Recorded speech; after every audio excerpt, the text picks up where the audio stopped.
दुख रे प्यारो मेरे प्राण को सो मैं छोड़ो क्यों कर जा सो मैं छोड़ो क्यों कर जा दुख रे प्यारो मेरे प्राण को सो मैं छोड़ो क्यों कर जा सो मैं छोड़ो क्यों कर जा जो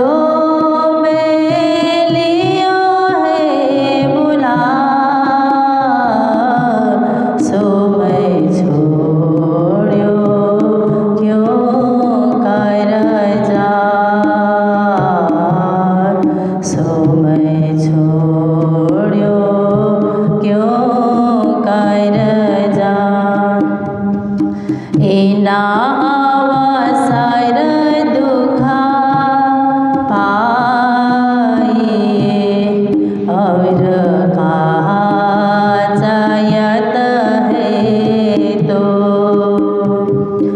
दुख बिना चरण कमल को दुख बिना चरण कमल को सखी कबहु न मिलिया को सखी कबहु न मिलिया को दुख रे प्यारो मेरे प्राण को सो मैं छोड़ो क्यों कर जा जीना सुख पियो जी ना मिले सो सुखा देव रे जला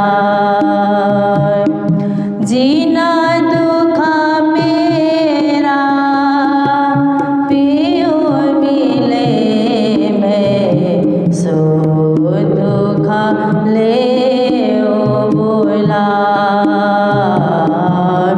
सो दुख ले बोला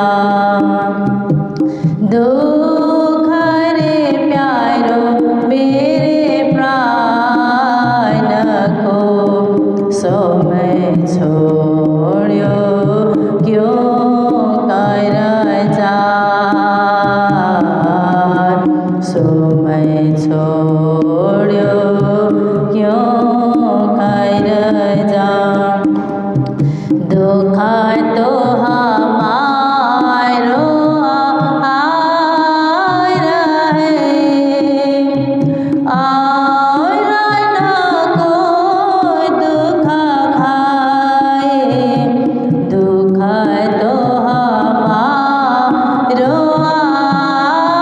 आर है और न को दुख खाए दुख के भागे सब फिरे कोई बिरला साथ निभाए दुख के भागे सब फिरे कोई बिरला साथ निभाए दुख रे प्यारो मेरे प्राण को सो मैं छोड़ो क्यों कर जा सो मैं छोड़ो क्यों कर जा दुख को निभाओ ना सुखा को तो सब ब्रह्मांड दुख को निभाओ ना मिले और सुखा को तो सब ब्रह्मांड इना छूटे दुख थे भाग के खोवत सुखा खंड इना छूटे दुख थे भाग के खोवत सुखा खंड दुख रे प्यारो मेरे प्राण को सो मैं छोड़ो क्यों कर जा सो मैं छोड़ो क्यों कर जा सो मैं छोड़ो क्यों कर जा। बोलो श्री प्राणनाथ प्यारे की जय। अक्षर स्वरूप के पल में ऐसे कई कोट इंड उपजे, पल में पैदा करके फिर वाही पल में खपे, फिर वाही पल में खपे। बोलो कृष्ण कन्हैया लाल की, श्री निजानंद स्वामी की, श्री प्राणनाथ प्यारे की, महारानी बाईजुराज की, महाराजा छत्रसाल की, गुरुजी मंगलदास महाराज की, श्री कृष्ण प्रणामी धर्म की, तीनों पुरी धाम की, सर्व सुंदर साथ की, ए जो न्यारा पार ब्रह्म प्रणाम। उपस्थित धर्मप्राण शिरोमणि सुंदर साथ जी, माताएं बहनें भाइयों, मंगल धाम का सुंदर वातावरण देखिए। भक्ति करने के लिए वातावरण भी पवित्र जरूरी है, सोच भी पवित्र, विचार भी पवित्र, वातावरण भी पवित्र, आव हवा भी पवित्र, तो सब कुछ पवित्र ही पवित्र होता है। तो मनुष्य भी पवित्र विचार में संलग्न हो जाता है। अपवित्र भूमि में कोई जाता है, अशुद्ध जगह में कोई जाता है, तो विचार भी अशुद्ध होने लगते हैं। तो शुद्ध लोग अशुद्ध जगह में चले जाते हैं तो उनका मन करता है यहाँ से निकलो निकलो हटो, यहाँ कोई शुद्ध चीज़ नहीं है, शुद्ध जगह नहीं है और शुद्ध कार्य भी नहीं है। जैसे आप देखिए कहीं पशुवध हो रहा है, पशु पक्षी का वध करते हैं ना लोग, जल के जीव का भी वध करते हैं। ऐसे वधशाला में आप पहुँचे या कहीं कहीं देवी देवता के नाम पर भी मंदिरों में वध किया जाता है। वधशाला कुछ कुछ मंदिरों में, शाक्त देवियों के मंदिर में पशु बलि चढ़ाया जाता है। जो सात्विक लोग हैं, अहिंसावादी लोग हैं, ऐसे लोग वहाँ पहुँचे तो ज़्यादा देर नहीं रहेंगे फिर, क्योंकि किसी की हत्या करते हुए देख नहीं सकते हैं। तो आप देखिए कि तब लगता है कि मंदिर जैसे पवित्र जगह में अशुद्ध काम क्यों, हत्या का काम क्यों, पाप का काम क्यों, धर्म के नाम पर अधर्म क्यों? क्योंकि कई कई लोगों को धर्म का जो ज्ञान है वो पूरा नहीं होता है और कई कई लोग अधर्म को ही धर्म समझते हैं, करते हैं अधर्म, मन से सोचते हैं हम धर्म कर रहे हैं। बलि चढ़ाना, पशुवध करना वो पाप है, धर्म नहीं है। उसको कहीं भी धर्म नहीं माना जाएगा, क्योंकि किसी की भी हत्या हो रही है तो उसको धर्म नहीं माना जाता है, उसको पाप माना जाता है। पर कुछ लोगों को पता नहीं है, तो परंपरा चलाई गई है बरसों से, इसलिए मंदिरों में पशुवध करते हैं, फिर खुश हो जाते हैं कि हम बलि चढ़ा करके आए, धर्म करके आए, ऐसी खुशी उनको होती है, परंतु वास्तव में पाप करके आए हैं। इसलिए गीता में श्री कृष्ण ने कहा कि अधर्मम धर्म मन्यते इति तामसावृता। तामसी लोग करते हैं अधर्म, मन से मानते हैं कि धर्म कर रहे हैं, पर वास्तव में अधर्म कभी धर्म नहीं होता है, धर्म कभी अधर्म नहीं होता है। देखिए, तो इस प्रकार से समझने की बहुत ज़रूरत है। तो जो वैष्णव मंदिर हैं, वैष्णव परंपरा के जितने भी मंदिर हैं, वहाँ पर केवल फल फूल, नैवेद्य, अन्न इत्यादि चढ़ाया जाता है। वहाँ पशुवध का कोई विधान नहीं है, क्योंकि वो अहिंसक हैं। वैष्णव परंपरा के जितने भी भक्त होते हैं, जितने भी अनुयायी होते हैं, सब के सब अहिंसा, अहिंसा परमो धर्म मांसाहारी निकुतो दया। अहिंसा ही परम धर्म है, मांसाहार करना वो धर्म नहीं है, वहाँ दया नहीं है। दया धर्म का मूल है, धर्म का मूल ही तो दया है। हम सब पर दया करें, पशु प्राणी, जल के जीव, आकाश के जीव, थल के जीव, सब पर हम दया करें, तो क्या है कि हम अहिंसा धर्म के प्रतिपालक बनेंगे। तो आप देखिए, प्रणामी परंपरा में तो प्रारंभ से ही अहिंसा का प्रचार किया गया है। पीना तम्बाकू छोड़ दो, मांस मछली सब, शराब और सब कहीं परधारा, चोरी न कब्बा, चोरी झूठ बोलना इनको छुड़ाया उदक का। प्रणामी धर्म, प्रणामी संप्रदाय, निजानंद संप्रदाय की पद्धति में ये बताया गया है कि ये अहिंसा धर्म है। यहाँ हिंसा के लिए कोई स्थान नहीं है। यहाँ आकर के पवित्र विचार रखना, पवित्र चिंतन करना, पवित्र ध्यान करना, पवित्र सोच रखना, और हर जगह अपवित्रता का विस्तार नहीं करना, सब जगह पवित्र पवित्र ही रखना। ये प्रणामी मंदिरों में, प्रणामी दर्शन में, प्रणामी ज्ञान में बताया गया है।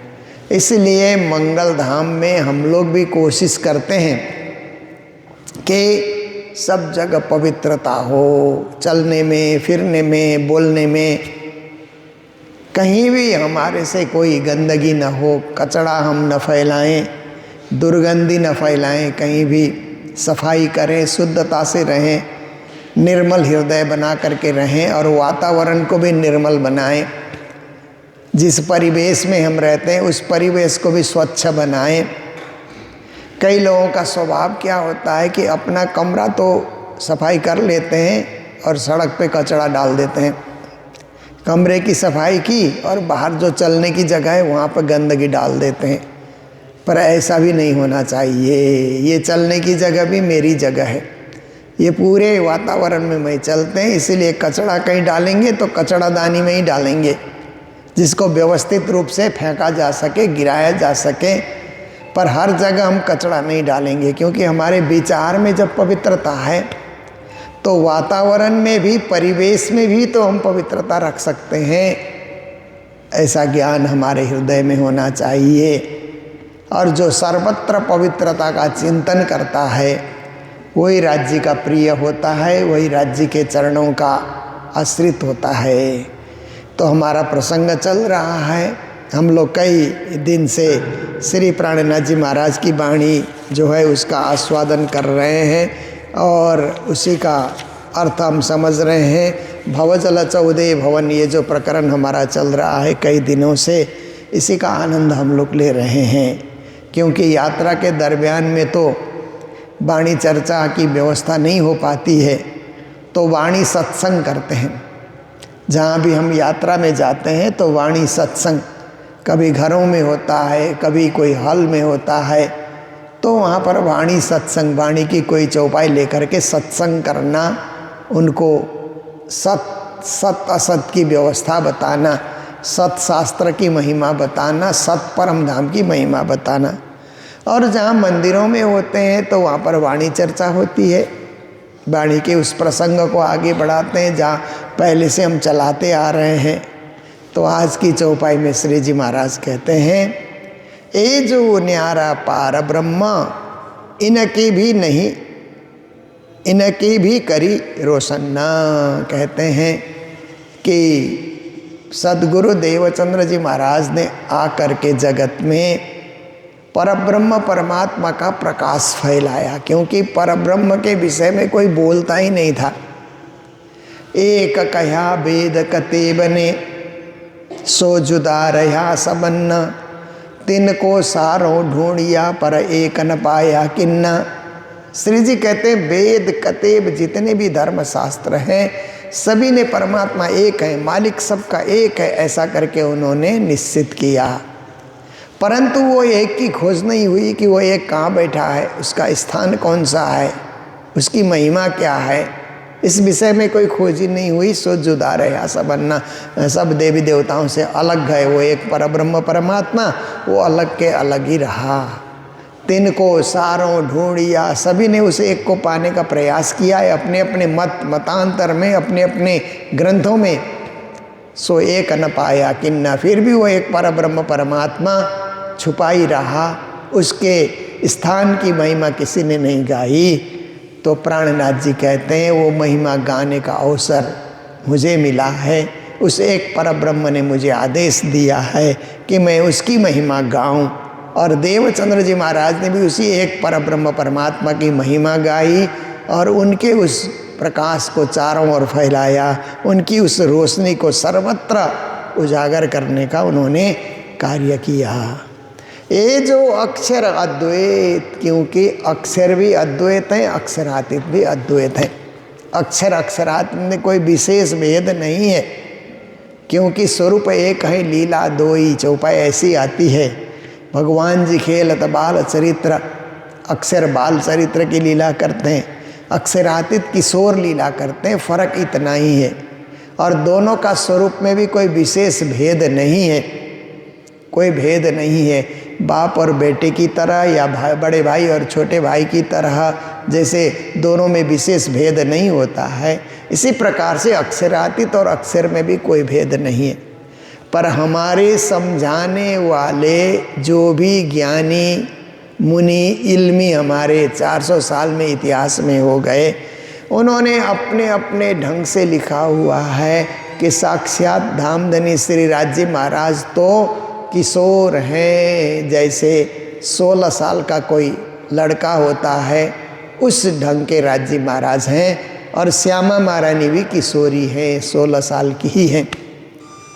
उनके साथ जो सखियाँ हैं वो भी उसी उम्र की है। वहाँ पर उम्र बढ़ना और घटना कुछ होता नहीं है।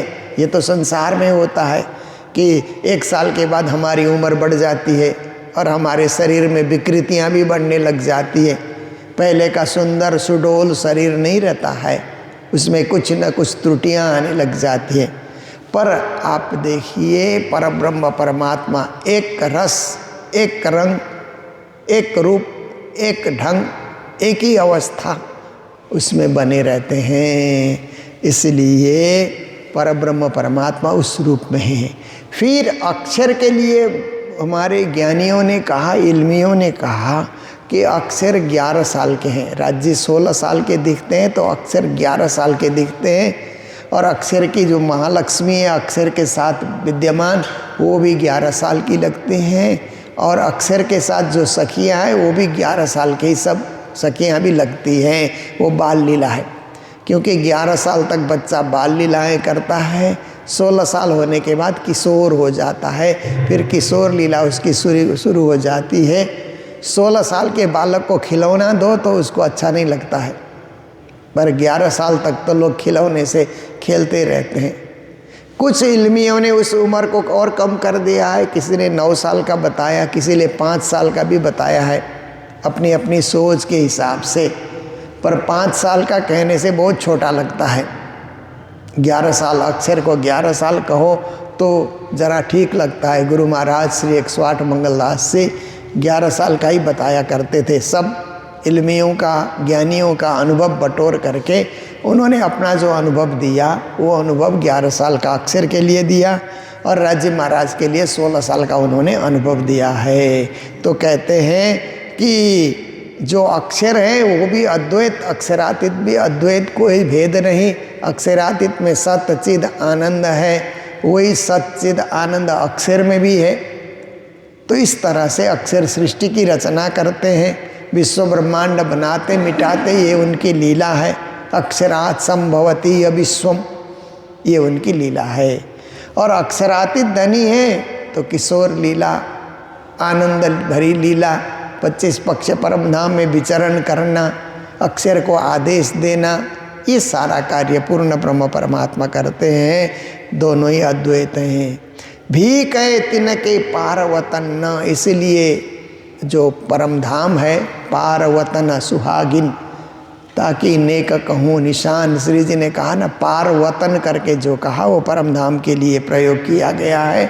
तो ऐसे परम धाम अक्षर के पार है। अक्षर पार अगर अक्षरातीत, हम लोग गाते ही हैं कि जमुना नदी पार करने के बाद फिर अक्षरातीत का धाम आता है। सो अक्षर मेरे धनी के नित आवे दर्शन। सद्गुरु देवचंद जी महाराज ने जब ज्ञान का प्रवचन प्रारंभ किया तो बताया कि अक्षर नित्य दर्शन करने आते हैं, क्योंकि परम धाम में उठापन की लीला तो सूर्योदय के साथ हो जाती है। परम धाम में सूर्य और चंद्रमा भी धनी की सेवा के लिए उपस्थित है। तो प्रातः काल आजकल के समय के हिसाब से हम लोग सोचें तो सुबह 6 बजे की बेला है, राज्य का उठापन का समय होता है। श्यामा महारानी का सखियाँ उससे पहले उठ जाती है, क्योंकि राज्य की सेवा करनी है तो राज्य से पहले उठना पड़ेगा ना। जो भी सेवक होते हैं वो स्वामी से पहले उठ जाते हैं ताकि सेवा समय से वो कर सकें। जैसे गुरुजनों के साथ जो हजूरी चलते हैं तो हजूरियों को पहले उठना पड़ता है, फिर गुरुजन उठते हैं ना। तो इस तरह से व्यवस्था होती है। तो सखियाँ तो 5:30 बजे ही उठ जाती हैं, पर श्री राज्य महाराज 6 बजे अपने विश्राम से उठ जाते हैं। तो सखियाँ हाजिर होती है सेवा के लिए, कोई प्रभाती गाने के लिए, कोई श्रृंगार बदलने के लिए, कोई और कार्य के लिए सखियाँ वहाँ पर सेवा में हाजिर होती हैं। तो इस प्रकार से श्री राज्य महाराज का उठापन होता है। और उठापन होने के बाद श्री राज्य की फिर मंगल आरती की जाती है 5वीं भोम में। मंगल आरती होने के बाद राज्य महाराज 3री भोम की पड़साल में पधारते हैं। फिर वहीं पर श्री राज्य महाराज का स्नान का कार्य, मारा वाला जी चलो जमुना जल झीलिए, उसके बाद बाल भोग धराने का कार्य वहीं पे होता है। फिर बाद में नौरंगबाई का नृत्य भी वहीं पे होता है। और फिर दिन में दोपहर में जो राजभोग धराया जाता है, लाडबाई का युद्ध राजभोग तैयार करके ले आता है, वो भी 3री भूमि के पड़साल में ही है।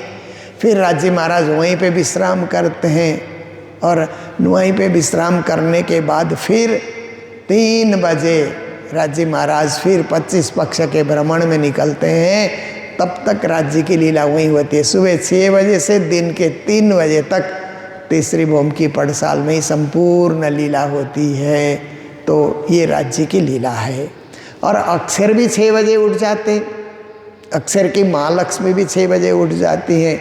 और अक्षर की जो सखियाँ हैं वो 5:30 बजे उठ जाती है, उनकी भी वही लीला है। अक्षर पूर्व में है, राज्य महाराज का जो रंगमहल है वो पश्चिम में है, 9 लाख कोस की दूरी है। पर परम धाम में इतनी लंबी दूरी को दूरी नहीं माना जाता परम धाम में, क्योंकि वहाँ तो पल भर में कहीं से कहीं पहुँचा जा सकता है। आत्मस्वरूप है, संसार की दूरी दूरी होती है, परम धाम की दूरी को दूरी नहीं माना जाता है। तो अक्षर भी उठते हैं और उठने के बाद फिर अक्षर भी जब नित्य कर्म से निवृत्त हो जाते हैं तो अक्षर क्या है कि राज्य के दर्शनों के लिए आते हैं। और सुबह 7:30 बजे की बेला में दर्शन के लिए आते हैं। तो इस प्रकार से राज्य के सामने कुछ ज्ञानी कहते हैं 9 बजे दर्शन करने आते हैं, कुछ ज्ञानियों का कहना है 7:30। तो हम लोग तो यही मान के चलते हैं कि 7:30 और 9 के बीच में आ जाते हैं अक्सर भगवान परम धाम में। एकदम सब समय के हिसाब से दौड़ो ऐसा तो नहीं है, लीला के हिसाब से वहाँ पर समय निर्धारित किया गया है। तो अक्सर चांदनी चौक में आकर के तीसरी भूम के पड़साल में बैठे हुए श्री राज्य के दर्शन करते हैं, क्योंकि राज्य तीसरी भूम की पड़साल में उत्तर की ओर मुख करके बैठते हैं। तो राज्य महाराज क्या है कि 7 घाट के तरफ राज्य बैठे हुए हैं, कठड़ा के तरफ राज्य बैठे हैं और रंगमहल के तरफ श्यामा महारानी बैठी हुई हैं। इसीलिए श्यामा महारानी को पता नहीं चलता कि राज्य किसको दर्शन दे रहे हैं। ये भी राज्य की लीला है। पता क्यों नहीं चलता परम धाम में, पर राज्य ने पता चलने नहीं दिया। और श्यामा महारानी को भी मन में ऐसी इच्छा नहीं जागी कि वो लीला में अलमस्त हैं, इधर उधर देखने का कुछ उनको मन भी नहीं हुआ। तो इस प्रकार से नित्य की लीलाएं चलती रही। जिस दिन खेल दिखाने की बात चली उसी दिन राज्य ने जरा हट करके दर्शन दिया। तो नीचे चांदनी चौक में खड़े बाल स्वरूप अक्षर के दर्शन श्यामा महारानी ने भी किए। श्यामा महारानी ने दर्शन किए तो सखियों ने भी दर्शन किए। इसीलिए ये कौन है बात उठी, आपका ही जैसा स्वरूप है, आप जैसे ही सुंदर है और बाल रूप में है, ये कौन है। तब राज्य ने अक्षर का परिचय दिया और बनाने मिटाने की उनकी लीला है। विश्व ब्रह्मांड बनाते हैं, मिटाते हैं। तब सखियों में इच्छा जागती है कि हम भी देखने जाएंगे, हमें दिखाइए। सुबह 9 बजे से वार्ता शुरू हुई और दिन के 4:30 बजे तक वार्ता चलती रही परम धाम में। राज्य महाराज मना कर रहे हैं, सखियाँ इच्छा जाहिर कर रही हैं। तो इस प्रकार से फिर 4:30 बजे उस मूल मिलावे से तीसरी भूम की पड़साल से मूल मिलावे लेकर के गए। मूल मिलावे में बैठा करके फिर संसार का खेल दिखाया। सुरता उनकी मूल मिलावा से संसार में आई, पर आत्म शरीर मूल मिलावे में आज भी विराजमान है, जब तक पूरी सखियों की जागरी नहीं हो जाती। तो यही चीज़ यहाँ चौपाई में श्री प्राणनाथ जी महाराज बता रहे हैं। सो अक्षर मेरे धनी के नित आवे दर्शन, मेरे धाम धनी के दर्शनों के लिए अक्षर भी आ जाते हैं। ए लीला इन भांत की, ये राज्य और अक्षर की लीला इस तरह की है। इत होत सदा बर्तन परम धाम में, सदा ये लीला का बर्ताव होते रहता है, ये लीला का विस्तार होते रहता है और ये लीला नित्य प्रति होते रहती है। पर 14 लोक को पता नहीं होता है, 14 लोक के देवों को भी नहीं पता होता है और 14 लोक के प्राणियों को नहीं पता होता है, न मनुष्य को पता होता है। केवल परम धाम में जो हैं सखियाँ उन्हीं को पता होता है। पर अब वाणी प्रकटी, वाणी प्रकट होने के बाद 14 लोक के जो भी श्रद्धालु हैं अगर इस वाणी को पढ़ना शुरू करेंगे तो उनको भी पता लग जाएगा, परम धाम का रहस्य का उनको भी पता लगेगा। इस महिमा को वो भी समझ करके परम धाम की भक्ति से जुड़ जाएंगे। तो ऐसे दिव्य परम धाम की भक्ति की बातें श्री प्राणनाथ जी महाराज हमें इन चौपाइयों के माध्यम से सुना रहे हैं।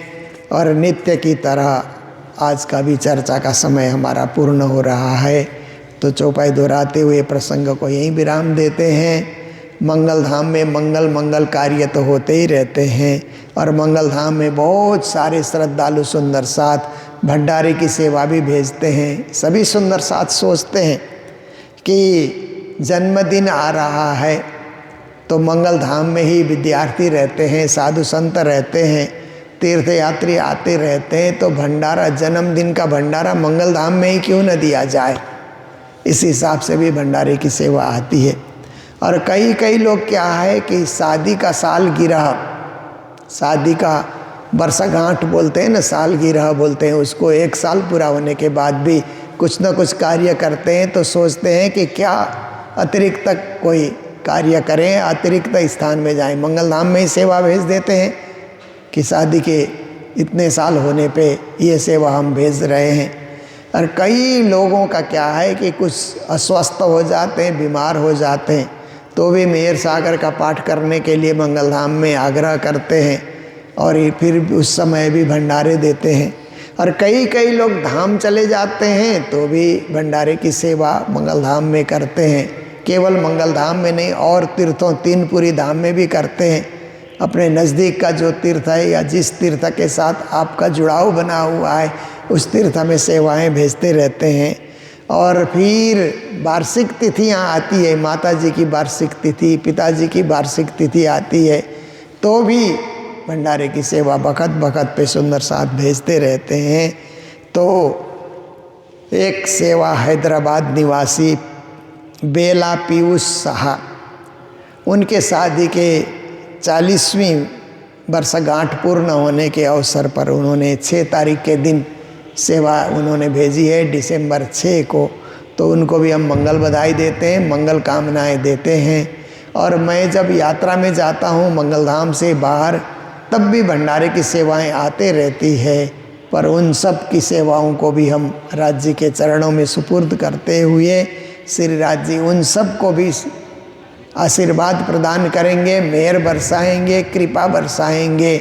राज्य की अनुकंपा उन सब पर सदा सदा बनी रहे, ये भावना लेकर के उन सब को भी मंगल बधाइयाँ देते हैं। तो इन्हीं शब्दों के साथ आज के प्रसंग को हम विराम देने जा रहे हैं, जय जयकार करते हुए।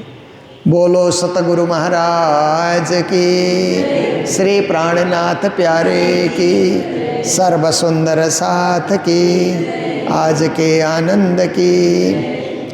ए जो न्यारा पार ब्रह्मा, सो अक्षर मेरे धनी के, नेता आवे दर्शाना, ए लीलाइना भात की, इत होत सदा बरताना, इत होत सदा बरताना। बोलो श्री प्राणनाथ प्यारे की, श्री धाम के धनी की, प्रणाम। पिया तुम हो तैसी कीजियो में, अर्ज करूं मेरे पीव जी। हम जैसी तुम जी न करूं, मेरा तलप तलप जाए जीव जी। जीवड़ा तो जीवे नहीं क्यों, मीठे दिल की प्यास जी। तुम बिना में किन सुख हूँ पिया, तुम हो मेरी आस जी।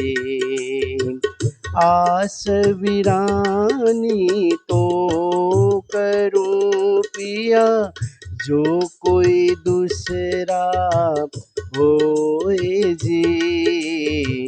सब विद पिया जी समारथ, दिन रैन जात रोए रोए जी। जन्म अंधे जो हम होती, सो तुम देखत कीव जी।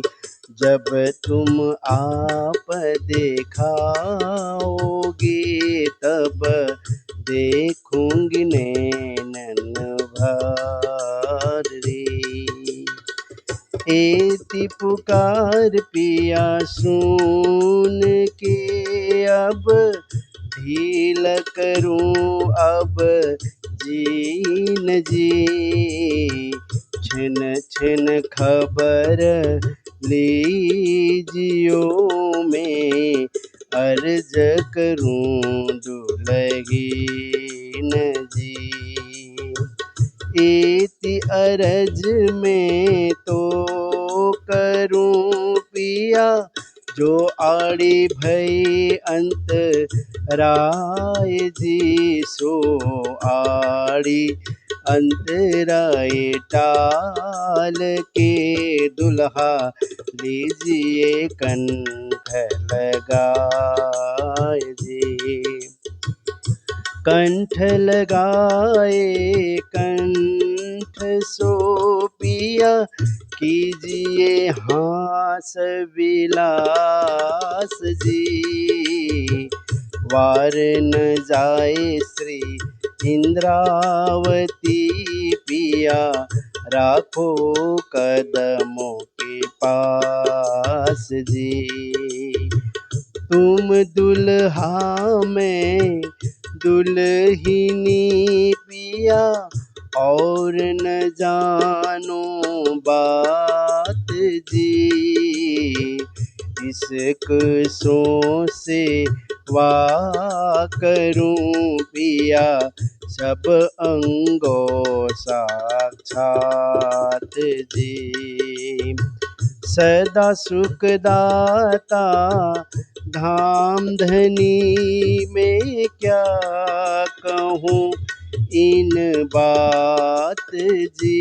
श्री महामती जुगल स्वरूप परवारी, अंगना बलि बलि जात जी।